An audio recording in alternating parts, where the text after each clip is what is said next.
Aujourd'hui, on aborde les runes du mage pour la nouvelle version du jeu de WoW Classic, la saison de la découverte qui va bientôt sortir. On va passer en revue celles qui ont été découvertes lors de la BlizzCon du niveau 1 à 25. Pour information, je vous rappelle que sur cette nouvelle version du jeu, le mage sera en capacité de faire du DPS, donc avec ses 3 spécialisations historiques, mais également jouer le rôle de soigneur. Et ça, c'est quelque chose de totalement nouveau. Yo la guilde, ici Camille et vous êtes encore plus de 70% à regarder régulièrement mes vidéos sans être abonné. Alors pour soutenir la chaîne et m'aider à produire toujours plus de contenu, eh bien explosez ce bouton rouge et atomisez la cloche. Sur ce, c'est parti.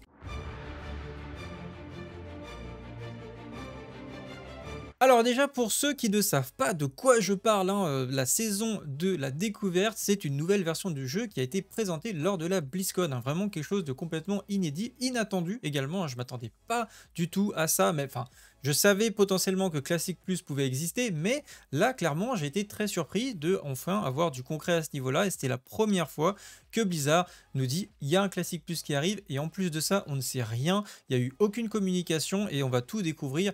Mis à part ce que je suis en train de vous montrer aujourd'hui qui a été présenté à la BlizzCon, mais on devrait tout découvrir au jour le jour, au moment où ça va sortir. Et ça, je trouve ça très intéressant et c'est un petit peu ce que nous faisait Blizzard à l'époque, donc ça me fait très plaisir et ça me hype également. Donc qu'est-ce que c'est que ces runes, pour vous simplifier? Eh bien c'est un petit peu comme les glyphes, ça va être des capacités qui vont modifier en fait tout simplement des inscriptions, qui vont modifier ou créer des nouveaux sorts sur votre personnage. Donc ça va être des talents passifs, ça peut être des nouveaux sorts, etc. On a des enchantements possibles sur plastron, jambière et gants. Pour l'instant, c'est pas du tout exclu qu'avec le temps, et bien tout simplement ça évolue et qu'on puisse le mettre sur d'autres parties de votre équipement. Voilà, bon, vous avez à peu près compris le principe. Pour l'instant, on va voir ces premières runes et on verra ensuite si on sort d'autres par la suite courant décembre. Et on commence tout de suite avec la brûlure sur plastron. Augmente vos chances de coups critiques de sort de 15% avec tous les sorts, mais vos coups critiques de sort non périodiques ont maintenant un coût de mana supplémentaire de 1% de votre mana de base. Alors ça a l'air pas très bien, mais en fait c'est trop bien. c'est rien du tout en fait. 1% de mana de base, je rappelle que les manas de base, c'est la mana qui vous reste quand vous avez retiré l'intégralité de votre équipement, et 1% de votre mana de base, c'est ridicule. Voilà, c'est vraiment petit, sachant que 15% crit, c'est énorme sur vos classiques. Pour vous donner une idée, les pièces épiques, à l'époque en tout cas, de niveau 60, vraiment les meilleures pièces, vous donnez 1 à 2% critique maximum, peut-être un peu plus avec l'intelligence qu'il y avait dessus, mais en général, voilà, 1% critique sur une pièce, c'était vraiment très bien. Donc 15% critique, c'est juste énorme. Et surtout, il ne faut pas oublier que pour la Spayfire, eh bien, vous récupérez 30% de votre mana, en tout cas du coût du mana que vous avez lancé sur un sort, s'il est critique, que ce soit un sort de feu ou un sort de givre. Donc 30% là, c'est de la valeur du sort, c'est pas votre mana de base ou quoi que ce soit, donc c'est assez puissant. Et du coup 1% d'un autre côté, c'est rien du tout vis-à-vis de ce talent là, vous le compenserez largement. Et même sans ce talent, honnêtement la perte de mana à ce niveau là, elle est quand même assez faible. Donc pour moi c'est un talent complètement pété. À mon avis ils vont augmenter cette valeur là dans le futur, mais bon. On enchaîne ensuite avec le doigt de givre qu'on connaît, qui est un sort qui existe depuis Burning Crusade, si je dis pas de bêtises, et vos effets de froid. Donc dès que vous allez ralentir une cible avec une frostbolt, un cône de froid, etc., vous avez 15% de chance de récupérer l'effet doigt de givre, qui va être un buff qui va rester sur vous et qui va vous permettre de considérer vos prochains sorts de givre comme étant lancés sur une cible qui est gelée. Donc gelée, ça veut dire par exemple Nova, donc on voit bien l'effet de Nova qui empêche la cible de se déplacer, ou congelé comme par exemple avec la congélation qui n'est pas présent pour l'instant dans les différentes runes. C'est pas du tout exclu qu'ils le rajoutent plus tard, mais en tout cas voilà, pour l'instant ce sera principalement donc sur les Nova qu'on considère la cible comme gelée, et du coup avec le doigt de givre si vous avez activé la rune. A noter que c'est pas précisé si ça fonctionnera en PvE. Normalement oui, ça fonctionnait à l'époque en PvE, on pouvait avoir les procs sur les boss, donc je pense que ça fonctionnera également pareil sur cette nouvelle version. Ensuite, on a Régénération qui sera du coup notre premier sort de healer, puisque là, vous allez pouvoir soigner la cible de 485 points de vie sur 3 secondes, donc ça pose déjà un bon hot sur la cible, et applique balise temporelle pour 30 secondes, enregistre la position spatio-temporelle du sujet, 100% des dégâts arcaniques effectués par le lanceur seront convertis en soins chronomantiques et divisés entre les cibles actuelles de la balise temporelle. Donc pour faire simple, parce que là ils ont mis beaucoup de termes qui veulent pas dire grand chose, mais en gros vous allez pouvoir soigner une cible avec un hot, et en fait ce hot il va rester sur la cible 30 secondes, enfin il va heal en fait pendant 3 secondes. Je pense que ça va faire deux buffs en fait. Il y a un premier buff qui va mettre un petit hot qui va heal pendant 3 secondes, et après vous allez avoir un buff qui va rester sur la cible pendant 30 secondes qui s'appelle balise temporelle. Et du coup la personne qui a ce buff, eh bien c'est un peu comme un guide de lumière hein, du paladin, c'est-à-dire quand vous allez taper une cible, eh bien ça va renvoyer sous forme de soins eh bien, les dégâts que vous produisez sur la cible. Sur le paladin, c'est les soins que vous allez faire sur une cible, ça va l'envoyer sur une autre cible. Là, c'est les dégâts que vous allez faire qui vont être renvoyés sur une cible et la soigner. Donc c'est très très fort. Surtout que vous pouvez le poser sur plusieurs cibles, mais ça va diviser. Donc forcément, si vous le mettez par exemple sur votre tank, ça va être très bien. Vous allez DPS le boss et vous allez à fond votre tank. Mais si on vous assigne à un groupe, eh bien vous pouvez le mettre sur votre groupe et ensuite DPS le boss, ça va remonter votre groupe. Voilà, ça peut y avoir plusieurs fonctionnalités, on va dire, à ce sort. Mais par contre, ça va être réparti. Hein. Si vous le mettez sur deux cibles, ça va être 50-50. Sur 4 cibles, 25-25-25, etc., etc. Ensuite, on a illumination. Vous infligez 10% de dégâts en plus lorsque vous avez plus de 70% de votre mana. Lorsque vous êtes en dessous des 30% de mana, 10% de votre régénération de mana continue pendant l'incantation. Donc là, des 4 sur plastron, je trouve que c'est clairement le moins intéressant. Hein. À mon avis, c'est pas hyper utile, sauf si vraiment on est en galère de mana. Mais même dans ce cas-là, 10% de régène de mana pendant l'incantation, c'est pas énorme. Ensuite, on attaque avec les jambières. On a veine glaciale. La veine glaciale quasiment d'original. 20% du coup de vitesse d'incantation. Donc c'est vraiment de la vitesse d'incantation, c'est pas du score de hâte. Hein. D'ailleurs, on ne sait pas si on aura l'introduction de score de hâte, etc. à ce niveau-là. Mais en tout cas, c'est très très fort, 20% de vitesse d'incantation et 100% de pushback. Donc ça, c'est le délai d'incantation quand vous subissez des dégâts. Vous êtes en train de caster une boule de feu, un monstre vous tape. Si vous n'avez pas la veine glaciale, bah, du coup, ça peut ralentir votre temps d'incantation. Mais sous veine glaciale, eh bien, l'incantation va se poursuivre normalement. Donc, et en plus, plus rapidement, évidemment. Vague arcanique sur jambière libère tout votre mana restant dans une énergie concentré sur la cible, infligeant donc de 95 à 111 de dégâts arcaniques, augmenté jusqu'à 300% basé sur votre mana restant. Ensuite, votre régénération normale de mana est activée, augmentée de 300% pendant 8 secondes. Pour information, l'évocation, c'est 1500% pendant 8 secondes. Donc c'est une petite évocation pendant 8 secondes. Donc là, ça a l'air assez fort sur le papier, mais bon, bah, vous vous retrouvez sans mana après avoir fait ce sort. Donc potentiellement en PvP, ça peut être un gros burst, ou vraiment vous voyez que vous allez mourir. En fait, juste avant de mourir, hop, vous allez consommer toute votre mana. Comme ça, quitte à mourir, vous allez pouvoir au moins dépenser votre mana et potentiellement faire un gros critique et terminer la cible avec vous. Mais d'après ce que je comprends, c'est basé donc sur votre mana restant, et 300%, bah, ça doit être le maximum puisque c'est marqué jusqu'à. Donc si on a 100%, a priori, ça fait 300% de dégâts en plus et ça vous rend 300% de mana pendant 8 secondes. Je suppose que ces deux valeurs sont corrélées. Hein. À mon avis, c'est 300 et 300, puisque si c'est pas le cas, ça voudrait dire que bah, je le fais à 1% et ensuite je récupère 300% de mon mana pendant 8 secondes. Là, ça serait vraiment broken. Donc à mon avis, c'est si le maximum c'est 300% avec 100% de vos points de vie. Si je que 50% de mon mana restant et que je fais ce sort, et bien en fait, ça va faire que 150% de dégâts en plus et je vais récupérer que 150% de mon mana pendant 8 secondes. Bon, ça me paraît logique. Si vous comprenez autre chose, mettez-le en commentaire, mais pour moi, ça a l'air d'être ça. Non, moi je crois qu'il faut que vous arrêtiez d'essayer de dire des trucs. La régénération de masse sur jambière soigne tous les membres du groupe de joueurs ciblés dans un rayon de 15 mètres autour du joueur cible de 262 points de vie sur 3 secondes et applique la balise temporelle sur chaque cible pour 15 secondes. Donc là on a une version un peu plus vénère du premier sort ici de régénération qui était un peu plus fort en mono-cible. Là on a quelque chose d'un peu moins fort en termes de puissance puisque là c'est que 262 points.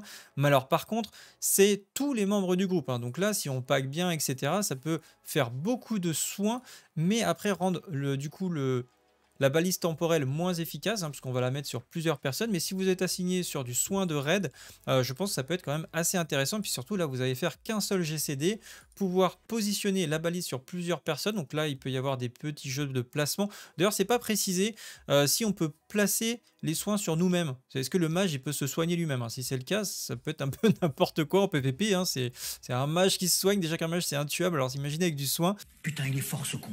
Mais bon, ça serait que ce serait bien assez intéressant qu'on le sache. En tout cas, là, avec des jeux de placement, etc., ben, on va pouvoir mettre vraiment sur plusieurs personnes d'un coup la balise temporelle. Donc, je trouve ce sort vraiment très, très puissant. Ensuite, on a la flamme vivante, invoque une flamme de feu qui se déplace vers la cible, laissant une traînée de feu sorcier. Cette traînée inflige 42 de dégâts de feu sorcier à chaque seconde aux ennemis à proximité. Bah là, je pense que c'est ni plus ni moins un choc de flamme, pas un choc de flamme, un mur de flamme, le mur de flamme qui arrive sur WoW classique, qui va du personnage jusqu'à la cible. Donc, faut voir après, il y aura une limitation de portée de 30 à 40 mètres en fonction des talents de feu. Faut voir quelle est la portée du sort de base, on l'a pas pour l'instant. Donc voilà, à mon avis, ça va faire juste un mur de feu. Donc c'est intéressant, c'est pas mal. Ensuite, on a rembobinage temporel. Votre cible actuelle avec votre balise temporelle est soignée instantanément de tous les dégâts subis au cours des 5 dernières secondes, inefficace sur les cibles qui n'avaient pas de balise temporelle. Donc je rappelle, les balises temporelles, avec tous les autres soins qu'on a vus ici, ça pose le fameux buff balise temporelle. Et bien là, vous allez pouvoir consommer, alors bon, je sais pas si ça le consomme ou si ça laisse le buff, c'est pas marqué, un petit peu comme une prompte guérison, sauf que cette fois ça va vraiment restaurer les points de vie perdus pendant les 5 dernières secondes. C'est énorme, hein, 5 dernières secondes, c'est assez long, donc vous avez un rayon d'action qui est quand même assez important. L'utilisation la plus concrète que j'imagine pour ce sort, ça va être sur le MT1. Donc votre tank, vous l'avez en focus, tac, vous êtes en train de heal raid, etc. Et, enfin de faire de votre DPS, en fait, de heal raid et de faire votre DPS sur le boss. Et du coup, le boss met une grosse claque au tank, il tombe à 30%, tac, on claque le rembobinage temporel, il remonte full life. C'est voilà, un gros burst heal, un peu comme une impo des mains, hein, quasiment, parce que potentiellement, il n'y a pas de limitation du soin qu'on peut rendre avec ça. Donc ça peut être assez énorme. À voir le CD, est-ce que c'est un gros CD de 5-10 minutes ou est-ce que c'est un truc qu'on a toutes les minutes? Ouais, à suivre à ce niveau-là.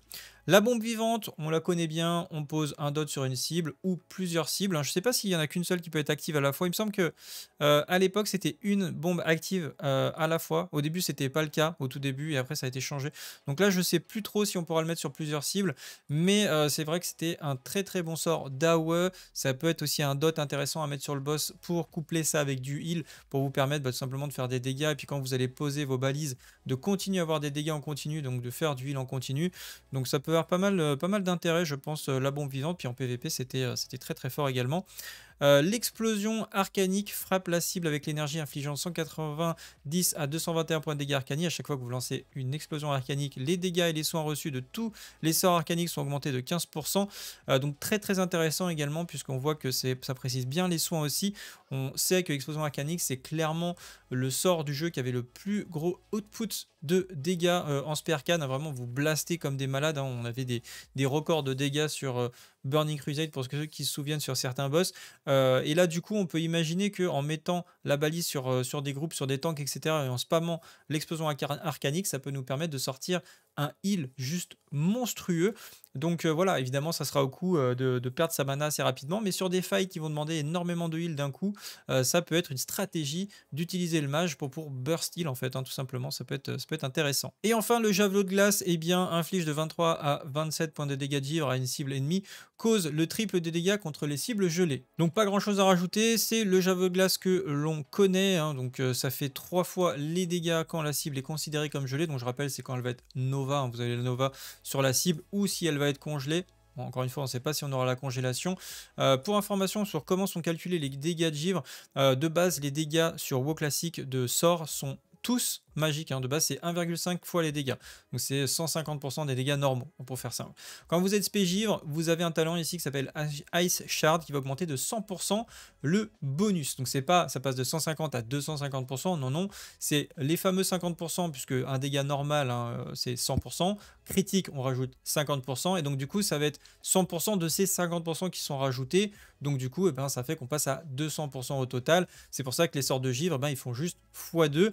Et donc là, eh bien, un javelot, s'il n'est pas critique, du coup, mais il est sur une cible gelée, il va faire, admettons, 100 de dégâts, hein, alors que si on vous le mettez sur une cible qui n'est pas gelée, il va faire à peu près 33 de dégâts, mais 100 de dégâts sur une cible qui va être considérée comme gelée, et du coup, si vous faites un coup critique, eh bien, cette fois, ça fait 300 de dégâts. Donc, on a quand même une différence qui est assez énorme entre faire un javelot sur une cible qui n'est pas considérée comme gelée, et d'autant plus, quand c'est critique, ça démultiplie encore.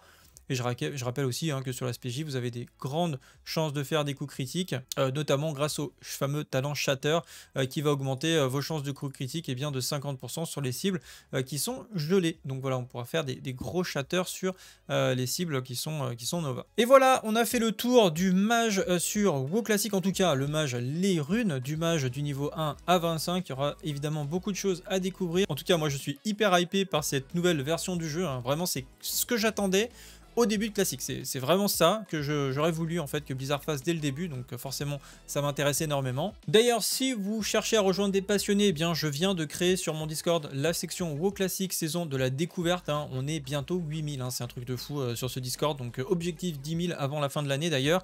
Donc le nouveau salon est disponible, vous le trouvez, donc une fois que vous avez activé, il faut aller tout en haut, salon et rôle, vous cochez les sections qui vous intéressent, ensuite ça vous débloque la zone. Voilà, elle est ici et donc vous allez pouvoir postuler puisque j'ai ouvert un formulaire de candidature. Je commence déjà à recevoir les premières candidatures pour créer un canal de guilde sur les Discord, puis après dans le jeu. Pour l'instant, c'est une guilde vraiment très chill et on verra jusqu'où ça nous emmène. Ça dépendra des officiers que je pourrais recruter ou d'un GM, hein, puisque je vais pas forcément gérer la guilde moi-même. Donc si une personne est intéressée pour m'aider à gérer cette section, eh bien ça sera avec plaisir, hein, du moment que ça correspond bien à notre charte et à la mentalité, on va dire, du Discord et de la chaîne en général.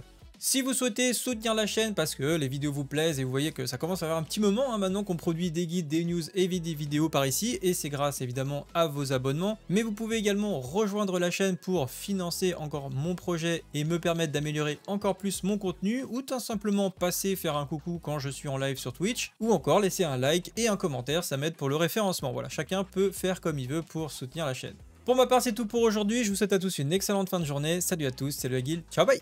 Merci, de rien. Au revoir, messieurs, dames.